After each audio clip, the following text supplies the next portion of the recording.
little one. Join us!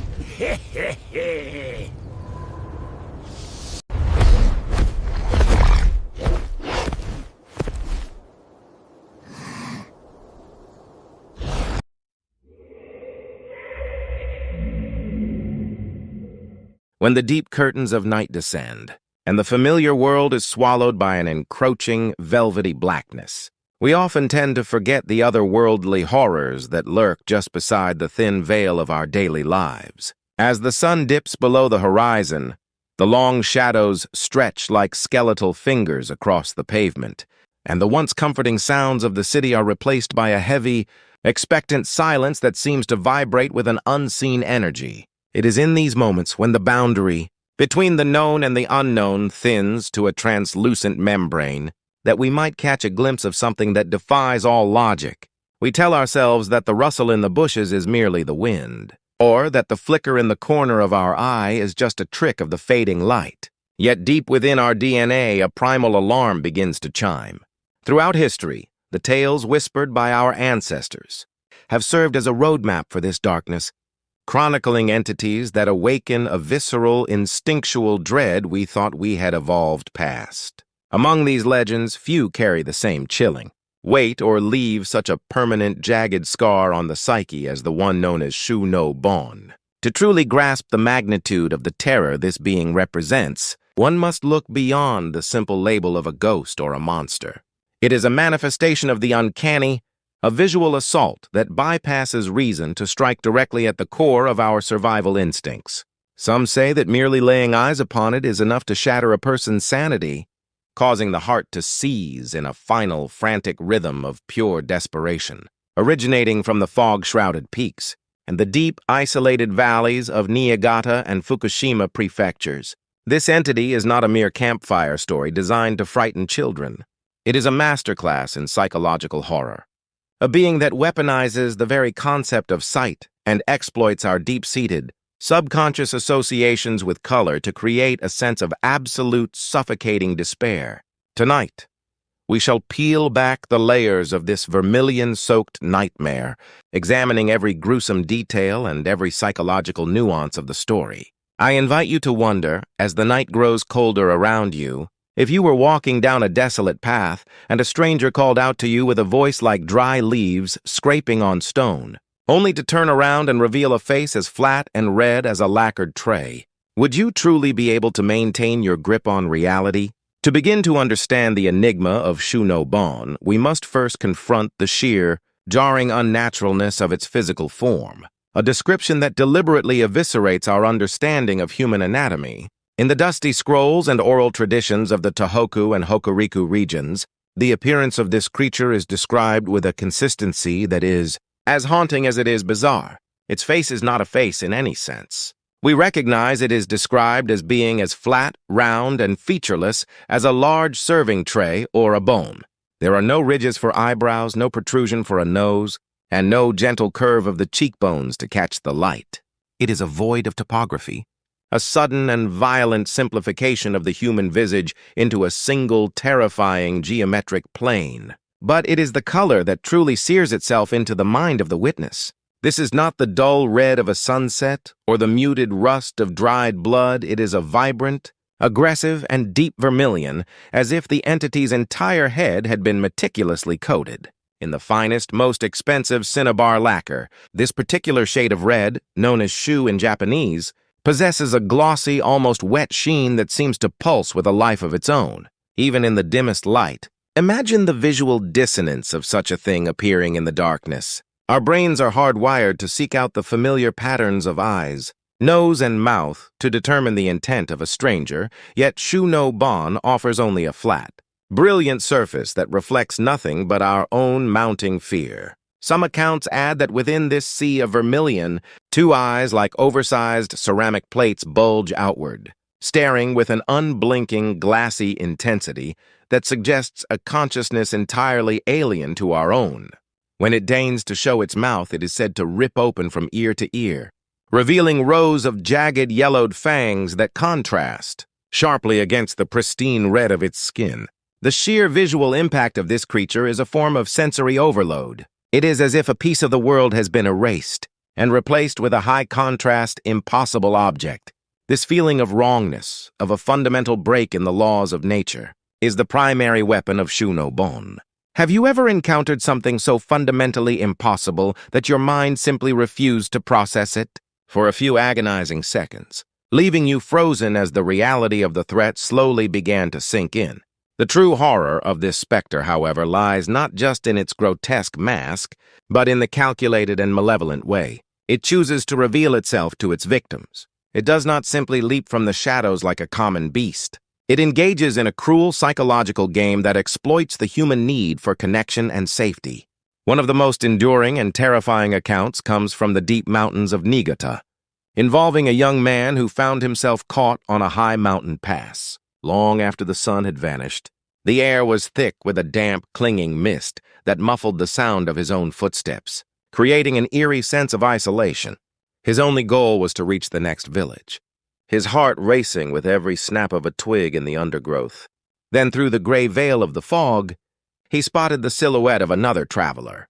Relief washed over him like a wave, a momentary reprieve from the crushing loneliness of the mountain night. The figure appeared entirely ordinary from behind, wearing the typical straw cloak and wide-brimmed hat of a wandering monk or a merchant. The young man quickened his pace, desperate for the comfort of a fellow human soul, and called out a greeting. The figure stopped and began to turn, slowly and deliberately, as if savoring the moment. When the hat tilted back, there was no human face beneath it. Instead, the young man was confronted by that horrifying, flat, blood-red tray of a face, its massive eyes gleaming with a sick, silent joy. The shock was so profound that the young man's legs gave out, and he collapsed into the dirt, his mind reeling as he watched the creature stand perfectly still, letting the full weight of its monstrosity sink in. With a burst of adrenaline fueled by pure, unadulterated terror, the man managed to scramble to his feet and flee, his lungs burning and his vision blurring as he ran blindly through the trees. After what felt like hours of agonizing flight, he saw a flickering light in the distance, a small, lonely hut standing by the roadside. He burst through the door, gasping for air and weeping with gratitude. As he found an old woman sitting by a small fire, he collapsed at her feet, stammering out the story of the red-faced demon he had encountered on the road. The old woman listened in silence, her face obscured by the dancing shadows of the hearth. For a moment he felt safe. But then the old woman leaned forward, her voice dropping to a rasping whisper as she asked if the face he saw looked anything like this. As she spoke, she raised a gnarled hand and wiped it across her own features, and in a terrifying instant, her human face dissolved into that same flat, shimmering vermilion tray. This narrative structure, the double reveal, is a hallmark of the Shunobon legend. It signifies that there is no escape and no sanctuary. The very person you turn to for help may be the monster you are running from. If you were in his position, finding that your final hope was merely a second mask for the nightmare, would your heart be able to withstand the sheer weight of that realization? When we examine the Shunobon through the lens of modern color psychology, the choice of vermilion becomes even more significant and deeply unsettling.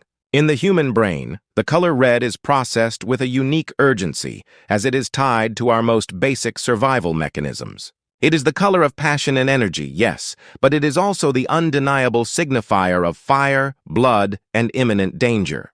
The specific shade of vermilion, or cinnabar, carries an even more complex cultural weight in the East. For centuries, this vibrant red was used in the construction of Shinto shrines and Buddhist temples, believed to possess the power to ward off evil spirits and protect the sacred. It is a color of divine protection and ritual purity. However, when this sacred hue is co-opted by a creature like Shunobon, its meaning undergoes a violent inversion. The very color that should signify safety and the presence of the divine becomes a symbol of ultimate corruption, and the herald of a localized personal apocalypse. In the pitch-black environment of a mountain night, where the human eye struggles to perceive detail, a sudden burst of high-saturation vermilion acts as a massive physiological shock. The brain, unable to reconcile the sacred color with the profane form, enters a state of hyper-arousal and confusion. This is not merely a psychological fear, it is a neurological ambush. Some folklorists argue that the reason victims are said to die of shock upon seeing the Shu no Bon is that the visual input is so intense and so contradictory to our internal models of reality that it triggers a catastrophic failure of the nervous system. It is a form of visual poison. Even today, in our world of neon lights and digital screens, we still react with an innate tension to certain shades of red. Imagine for a moment that the red objects in your room right now, a book, a piece of clothing, a decorative box, were not merely inanimate things, but were actually the dormant eyes or skin of a predator waiting for the lights to go out. What kind of primal dread would that realization awaken in you as you tried to sleep?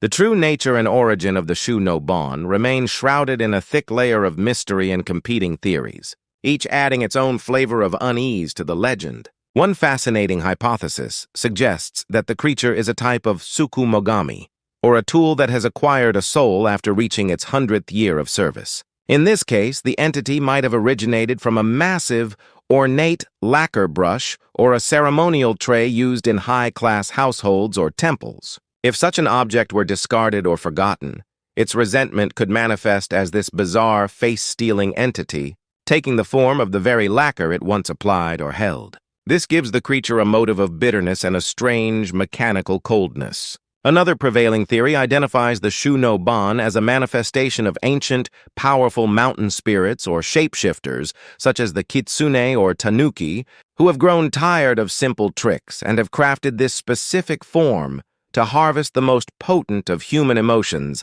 absolute, paralyzing terror. In the Aizu region, tales describe the Shu no Bon as being remarkably polite and well-spoken before the reveal, using formal language to disarm the victim. This suggests a high level of intelligence and a cruel sense of theater. It mimics the social graces of humanity only to mock them, proving that the exterior we present to the world is as fragile and easily manipulated as a thin layer of paint. In our modern age, we often encounter people who hide their true, malevolent intentions behind a polished, professional veneer.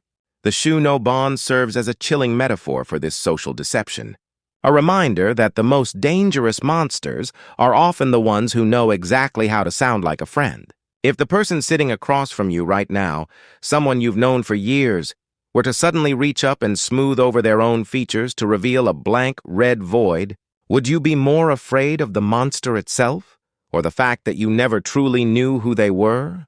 Furthermore, it is impossible to discuss the Shu no Bon without acknowledging its striking similarities to the Noperabo, the famous faceless ghost of Japanese urban legend. While both entities play on our inherent fear of the missing or distorted human face, they represent two very different facets of terror. The Noperabo is a creature of the void. It represents the absence of identity, the terrifying possibility that behind the mask of society, there is absolutely nothing. It is a silent blank canvas that reflects the anonymity of the city. The Shu no Bon, conversely, is a creature of excess. It does not lack a face. It has replaced the human face with an overwhelming, violent surplus of color and texture. It is not empty. It is filled with a predatory intent that is as bright and unignorable as the sun. Where the Noperabo might leave you feeling hollow and unsettled, the Shu no Bon leaves you shattered and physically broken. This distinction highlights the specific fears of the rural, mountainous regions where the legend was born. In the deep woods, the danger isn't anonymity, it's the overwhelming power of nature, the vibrant and sometimes deadly colors of the wild, and the ancient heavy weight of the spirits that dwell there. The Shu no Bon is the mountain's way of reminding us that we are unwelcome interlopers in a world that does not follow our rules. Have you ever stood in the middle of a vast ancient forest and felt, not peace, but a sudden, sharp realization that you were being watched by something that has existed since long before your ancestors first learned to make fire? Is there any way to survive an encounter with this Vermilion nightmare, or is the sight of that flat red face a guaranteed death sentence? Ancient records and local folklore offer very little in the way of hope. The most common advice is to never look directly at the face and to run with everything you have, but as we've seen, the creature often anticipates the path of your flight. Some esoteric accounts suggest that the only way to break the spell of the Shu no Bon is to refuse to acknowledge its monstrosity. If one could, through an incredible feat of will, Maintain a calm demeanor and respond to its polite greetings with equally polite, mundane conversation. The creature might lose interest and vanish back into the shadows. It is said that the Shunobon feeds on the psychic energy. Released by a heart during a moment of pure, screaming terror without that nourishment, the illusion cannot hold.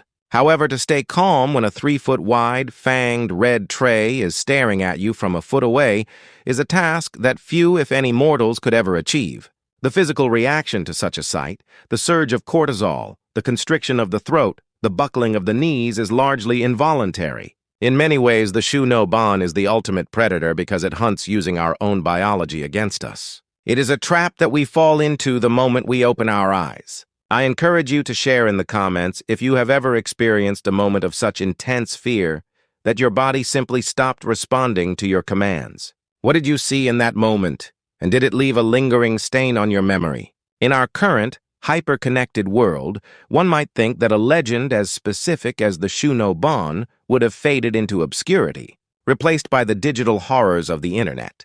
Yet, the essence of the red-faced terror continues to manifest in modern urban legends and eerie reports from the dark corners of the web. On various forums and social media threads dedicated to the paranormal, one can find chilling accounts of the Red Man, or the cinnabar shadow figures seen standing under flickering streetlights in the dead of night, whose faces appear strangely flat and unnaturally vibrant in photos.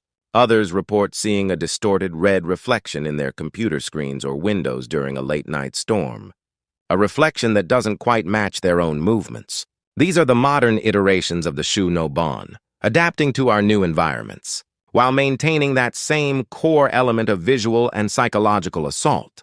It proves that no matter how much we surround ourselves with technology and logic, the primal fear of the other, the fear of the color of blood and the missing face, remains deeply embedded in our collective consciousness. As you sit there in the glow of your device, take a moment to look around the room. Is there a shadow that seems a bit too dense? Is there a red object that you don't quite remember placing there? The Shunobon doesn't need a mountain pass to find you.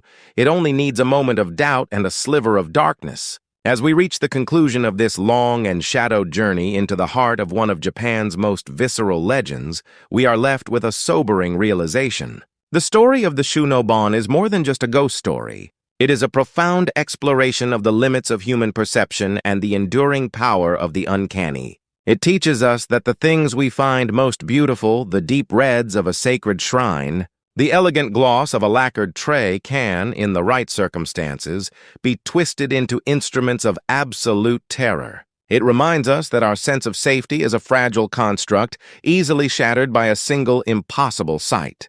In the velvet darkness of the night, the most dangerous thing you can encounter is not the unknown, but the familiar-made alien.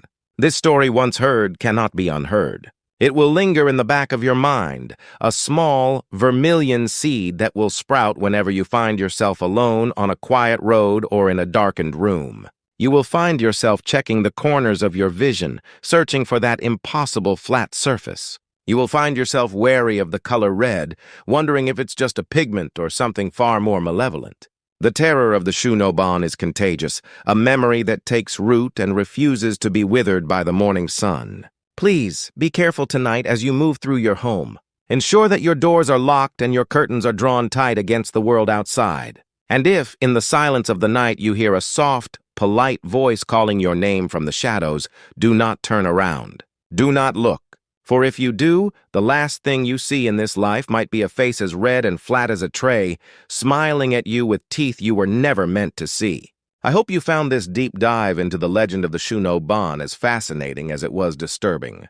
The world is full of these hidden pockets of darkness, and there are many more entities waiting in the wings of history to be rediscovered. If you have any local legends from your own area that deal with similar themes of facelessness or the power of color, or if you have ever had an experience that you simply cannot explain through rational means, I would be honored to read about them in the comments below. Your stories are the lifeblood of this community, and they help us all to better understand the mysteries that surround us. If this exploration of the Vermilion tray brought a chill to your spine and a new perspective to your understanding of folklore, please consider subscribing to the channel and giving this video a like. Your support allows us to continue delving into these deep, dark waters and bringing these forgotten truths to light. We have many more journeys planned into the realms of the supernatural, the psychological, and the unexplained, and I would love for you to join us for each one. Until we meet again in the next installment, stay curious, stay vigilant, and try to keep the lights on. From the bottom of my heart, thank you for watching, and I wish you a peaceful, undisturbed night. Good night.